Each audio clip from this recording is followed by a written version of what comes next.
Well, good afternoon, students of 5th hour and 6th hour if you're watching this later. Today's day 2, extensions of functions. F of x plus h minus f of x. Okay, that's a skill that you need to be comfortable with. And then we're going to talk about ranges of constant variables within functions. Let's get started here. Oh my goodness, what is this? I want to find the domain and range of a function that has no numbers. Ew. It's doable if I know a lot of stuff about that function. All right, let's look at this function. Example number 1. What form or what kind of graph would that be? Would it be a line? Would it be a quadratic? Joey? It'd be a line. What's the slope of that line? No. Well, this slope would be 1, right? I have y equals 1x minus some number a. What do I know about a? A is greater than 0. Let's put an easy value in there. Henry, what's your favorite number? 2. Thanks, Henry. If I have y equals 1x minus 2, I have a graph that has a slope of 1 and a y-intercept of negative 2. Okay, so here we go. I'm going to just sketch this. Notice that x is going to be greater than 0. So I'm going to put an open circle here at negative 2, and I'm going to put a slope of 1. Now, it's not critical in this case that I know exactly where that's going to cross the x-axis, right? Because it's a line, and that line is going to go on forever. Okay, cool. So do I have enough information right now to tell myself domain of this function? Yeah. What does this tell me? X is greater than 0. Domain. I hesitated there. Did you see it? I almost put a bracket, but I didn't mean to. That's a parenthesis. Also, the domain is from 0 to infinity, not including 0. Okay, how about the range? Yep. Not greater than 0, right? Where does it start? It starts down here, right? And it goes up forever. So I know my range starts somewhere and goes up forever. But where does it start? Negative 2. Now, we picked an easy value to make this easy for us to visualize. It doesn't technically start at negative 2. It starts at negative a. Right? Our range starts at negative a and goes up all the way until we can't see it anymore and then keeps going. Joey? It says that a is greater than 0, but the function says that it's x minus a. So if a was less than 0, it would be up here because it'd be minus a negative, right? So a is greater than 0 means x minus a will be a shift down 2 units in this case. So we picked this number 2 just to make it convenient, but really this is negative a. Okay? Emmy, does this look yucky? I agree. Let's put it in a form that we know. Okay? Okay, so I'm going to rewrite this in this form. This is confusing because there's an a here and an a there, but really this is negative ax squared, right? Doesn't our quadratic term go first? Shake your, or nod your head.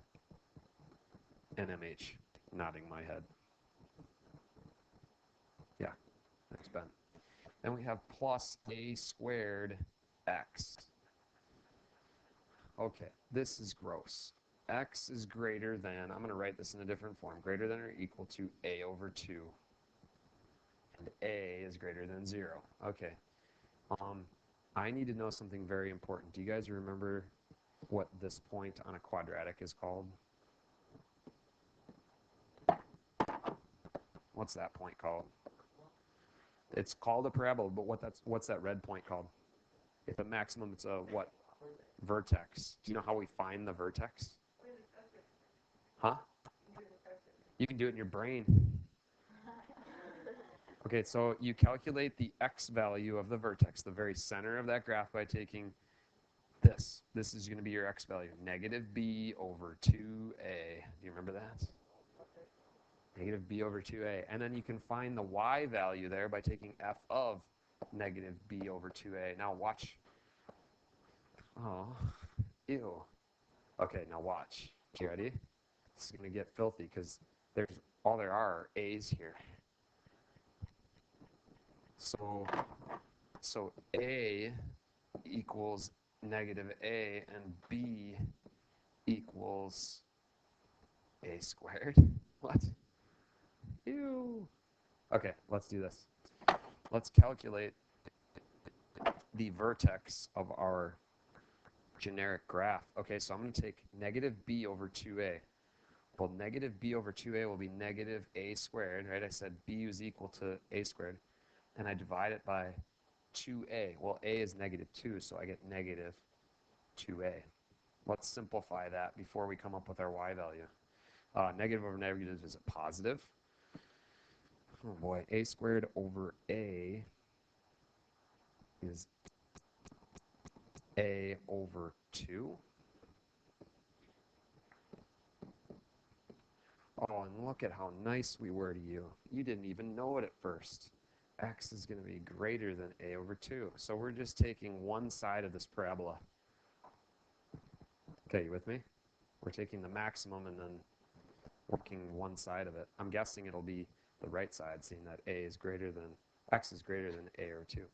Now we need to find the y value. Oh, I have to plug that, a over 2, back into the original function to find the y value. Okay, just stick with me. I'm not going to ask many questions. I'm just going to do it. You ready? Okay, so y equals negative a x squared plus a squared x. So if I want to plug in a over 2, I want to know f of a over 2. I'm going to take this and I'm going to plug it in for x here and for x there. And that should give me my y value right here. Okay, you ready? Let's plug it in. Y equals negative a times our input squared. So that's a over 2 squared plus a squared times our input a over 2. Let's simplify. Are you shaking in your seat right now? A little bit? Okay, you're not going to be tested on something like this, okay? This is just FYI for your eyes. Okay. All right, so here we go. If I square a over 2, I get a squared over 4. So I get negative a times a squared over 4 plus a squared times a over 2 is a cubed over 2. Let's keep simplifying. Negative a times a squared is negative a cubed over 4 plus a cubed over 2. I had a child last year say, it's 0. No. Different denominators, we must find a common denominator. So to get a 4 in both denominators, I multiply by 2 over 2. That gives me negative a cubed over 4 plus 2a cubed over 4. Oh, so it's not 0. When I add a negative a cubed plus a positive 2a cubed, I get a positive a cubed over 4. We're almost there, guys. So that is our output. Okay. Here we go. So I'm going to sketch this graph. What does this negative right here tell me about my parabola? Does it open up or down? Opens down. Its vertex will be located at the point a over 2, comma, a cubed over 4. This is the point a over 2, comma, a cubed over 4. And I want for x to be greater than or equal to a over 2. That means I'm going to have a graph that looks like this. We said it opened down, right? So now let's talk domain and range. Domain. Ew. Can it equal a over 2? Is that a possible input? Yeah. And does it ever have a limit on the right side? No. Boom. Range. Well, it can go as low as we want it to go, and it goes all the way up to. cubed over 4. Oops. Pause. Over 4 bracket. Yuck. Good luck at home a little bit. Mr. Server, anybody have Mr. Server last year? Okay, he calls them mother functions. Okay, take that parent function. Okay, and if I subtract a on the inside, what does that do to it? Shifts it which direction? To the right or left? To the right a units. Right a units. Okay, and then I do this. I take my function and I shifted it right. Now I'm going to shift it which direction? What does that shift it? Down a units. And then this 2 out in front, all it does is stretch it a little bit, which has no effect. Okay, so I've taken this function that looks like this, and I've shifted it right a units. Okay, let's call this a, and down a units. Could you fairly easily, so I went right a units, down a units. Could you fairly easily come up with what the domain and range are for that? Yeah. If I stretch it by a factor of 2, right, I put that 2 out in front, all it does is make it look like that. There's no change on the domain or range. Cool. Okay, that's good for there. Yeah, just f of 4x. Okay. So here's what I'm going to do. I'm going to duplicate this in a minute. I'm going to do f of something. I'm going to take that something squared minus 3 of those somethings plus 2. Okay. So I'm going to take that something, which is going to replace x. And in this case, that something is 4x. Okay, so I'm replacing x with 4x. So I simply replace and simplify. 4x squared. Don't tell me that's 4x squared. What is it? No, it's 16. Yeah, 16x squared minus 3 times 4x is 12x, and there's no effect on 2. So f of 4x is that. Okay, cool. All right, I'm back, kids. F of a minus 4. Dang it, 4-lettered F word. Did you really think I meant that? I just meant FOIL. FOIL. FOIL.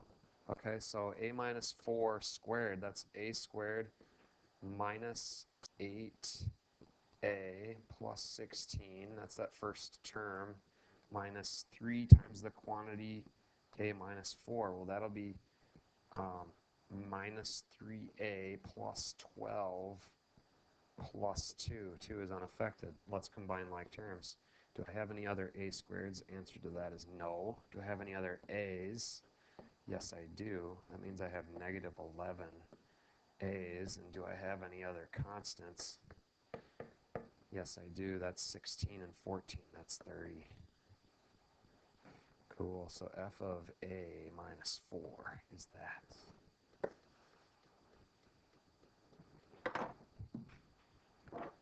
If f of x always equals 6, what is f of 3?